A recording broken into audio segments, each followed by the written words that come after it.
Manmad railway स्थानकावर माथेफिरूचा high voltage drama. Manmad railway स्थानकात पोलीस व प्रशासकीय यंत्रणा तसेच आरपीएफ तपास यंत्रणेला गुंगारा देत 25,000 व्होल्टेजच्या ओव्हरहेड वायरच्या खांबावर माथेफिरू तरुण चढला।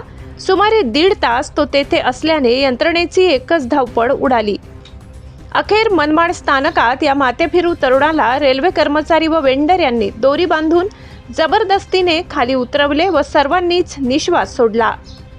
उत्तर भारताचे प्रवेशद्वार म्हणून ओळखल्या जाणाऱ्या नाशिक जिल्ह्यातील प्रमुख मनमाड रेल्वे जंक्शन स्थानकात सायंकाळी 5 वाजेच्या सुमारास एका अज्ञात तरुण अचानक रेल्वेच्या हाय व्होल्टेज ओव्हरहेड वायरवरील खांबावर चढल्याने रेल्वे स्थानकात एकच खळबळ उडाली। तब्बल 1.5 तास हा तरुण वरतीच होता असे प्रत्यक्षदर्शींचे म्हणणे आहे।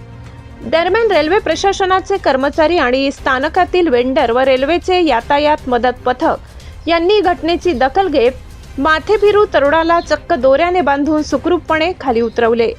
दरम्यान स्थानकातील वीज पुरवठा बंद करण्यात आला। या घटनेमुळे स्थानकातील रेल्वेसह आरपीएफ सुरक्षा व लोहमार्ग पोलीस प्रशासन करते तरी काय असा प्रश्न प्रवाशांसह नागरिकांनी उपस्थित केलाय। या इसमाची कसून चौकशी केली जात आहे व या घटनेमागचा त्याचा नेमका हेतू काय होता याचीही तपासणी करून माहिती घेतली जात आहे।